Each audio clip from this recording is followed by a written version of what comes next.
Let's get reaction to the shocking headlines around Andrew Mountbatten-Windsor from one of the country's most experienced royal biographers and journalists, Angela Levin. Good morning, Angela. Good morning. Well, neither the palace nor Andrew knew that the cops would come calling yesterday. What a shock. Apparently it happened at 8 a.m. He'd just finished his breakfast. Probably pleased about that. And, you know, all this sort of numerous police coming in and taking him away. I think it's gives you a very, very a bad shock, whoever you are. And he just went off. I don't know if they put, cameras on his arms, but he, off he went. Well, it's a great question. It's a great question. And you're right to ask, Angela, was he handcuffed on arrest? We do know that his DNA was taken and his fingerprints and a mugshot. How the mighty have fallen. This is a humbling experience for a famously arrogant man, Angela. Yes, I mean, he's been arrogant ever since he was a teenager. About women and about the sea and about everything else, and felt that he wanted to be the king rather than Charles. He didn't think Charles was suitable. And of course, it's always the heir, the first one, not the second. And he angered his mother because he kept on about it. So he did think he was very superior. So Andrew wanted to be king?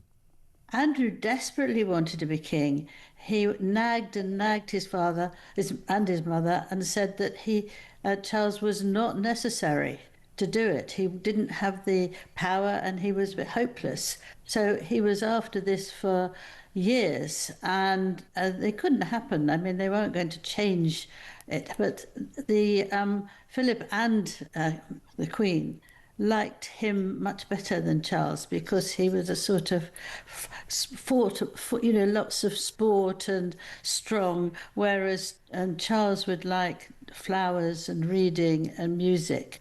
And Prince Philip thought he was much better. The Queen loved him, and we know he was her favourite, and that's how it was. But he was very cross that he wasn't allowed to do this. He had a sort of thing on his shoulder that made him very cross. And also he didn't like Camilla either, and made up all sorts of stories about how unresponsible she was and all that. But the Queen didn't listen to this either eventually. But he did think of himself far better than most other people would. So Andrew tried to poison the Queen's mind against Camilla, is your suggestion there, which is pretty outrageous. And you mentioned that Andrew would like to have been king. We can only imagine how things would be if that had come to pass. Did he suffer from, and has he suffered from, the curse of the spare, which has affected Margaret and, of course, more recently, Harry? Yes, he did. It's very interesting, isn't it, that these number twos and spares... He's a number two, isn't he? Yes, they need help because they have to... at the beginning, they're sort of the next one, they're in line, and then they drop by, second, third, fourth, fifth, sixth, seventh, eighth. And, you feel what's your point. And I know that Prince and William and Catherine are trying very, very hard to make their children understand different ways of behaving, because it'll be George who will get it, and then, the other two won't for a long time. And they're trying to make sure that they have another life and they can actually manage very well. Might William accede to the throne sooner than expected, Angela? Well, it's hard to know. The king says he's going to carry on as normal, but he isn't well. I thought he looked terrible in the photograph of going to the, the Fashion Week. Yes. I just wondered that he looked very upset and very stressed.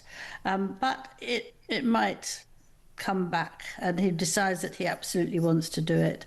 But if not, and he stands down, then William will take over, and he's never liked his uncle, and maybe that'd be quite a good thing.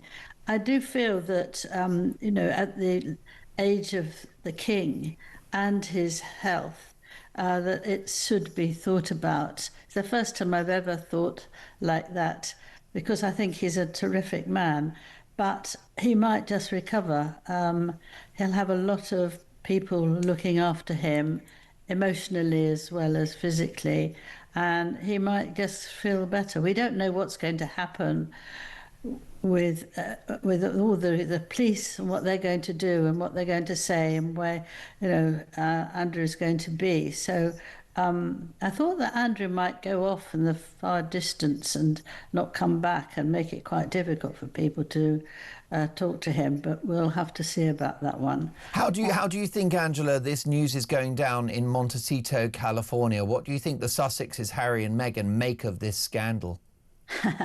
That's a very good question. In the one hand, Harry actually, I think, might be really upset and angry and worried, largely worried. But he's got this plan that he wants to take over from his brother. So I don't know that he's actually concentrating on it. As for Meghan, she doesn't want to come back now. She did want to, but now she doesn't.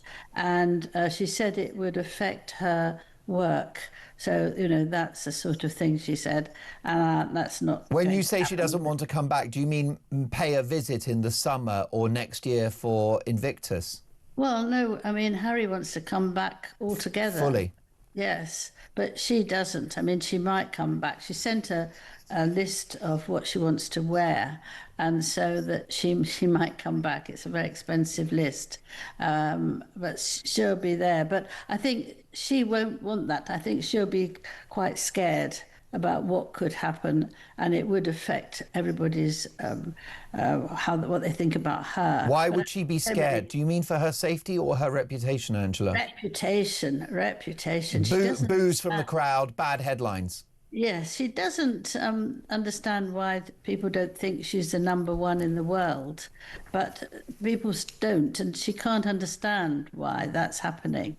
So it's difficult for her, but I expect that she might stay and not come over at all. And could that be a stress point in the marriage within the Sussexes? I think there are a lot of stress points at the moment because Harry seems very miserable and she's phony smiling, isn't she? I know when she sat watching it in the sport last week, she waved at everyone. She often does that. Nobody's there, but she waves with a huge smile. And she kept rubbing his side of his arm until he did it. And he did it about 3 or 4 times. And you think, this is what you might do to an 18-month-old child. Yeah. So smile, little one. Come on, smile. She treated him like a performing monkey. Are we in the throes of a Sussex marriage rift? I think we've been in for that for about a year now. I think Harry doesn't know what to do, but it's is that relationship, Angela? Sorry to interrupt you. Is that relationship terminal? Is it a matter of when, not if, they split? Well, you never know. You can't tell that. But I think Meghan would like somebody who's richer, who's got more money, and but she also wants somebody who does what she tells them. So it's a difficult one. Yeah. And Harry just knows he's doing nothing at all, and he feels that he needs to go and help out with the royal family. But before he was screaming at them and hating it and being unbelievably badly behaved. So the fact that he thinks he can go back when he hasn't done anything there for several years, it's not possible, is it? Because it's such a different way of life. And Angela, Meghan Markle surely loves all of this royal drama because there's no love lost between her and the institution of the monarchy. It's my humble opinion, Angela, that she would like to destroy the British monarchy, so she's probably quite happy that Andrew is doing his bit. Oh, I've thought that she wants to destroy it for a long time, but Harry would want to move in and get her to be the Queen. I think I've mentioned it to you once before. Well, yes, but I want to ask you about that, Angela. I mean, are you not up a gum tree there, given the fact that, yes, Harry may have his ambitions, and he's full of himself, as we know, but you've got a candidate in William that has a spotless record as a frontline serving royal, a guy that's good looking with a happy marriage and 3 beautiful kids. How, in God's name, could he possibly leapfrog the very admirable William? Well, Harry thinks he's got more energy, more fun, and that people like him better than Andrew, sorry, Than William. Than William. But it's not so much how good he is. It's just that how he and Meghan might make it very difficult for Catherine, because Meghan has been very unpleasant about Catherine. And if Catherine is still not entirely recovered from her cancer, which she has at the moment, but it may come back, I hope not, I think William will look after her rather than actually want to be king. But that might not be true. In any case, I mean, Harry or Meghan can't take over until George. He's the next one, although he's very young. Yes. But if there's a crushing of the royal family altogether, then she would want it, because she would want to have the, I am royal. Angela, I know you're going to have a very busy 24 hours and a busy week, and I do hope some of that will be spent on this network. An absolute minefield of knowledge and information. Angela Levin, Royal Biographer and broadcaster. Thank you, Angela. Have an excellent Friday. We will see you soon. Much more.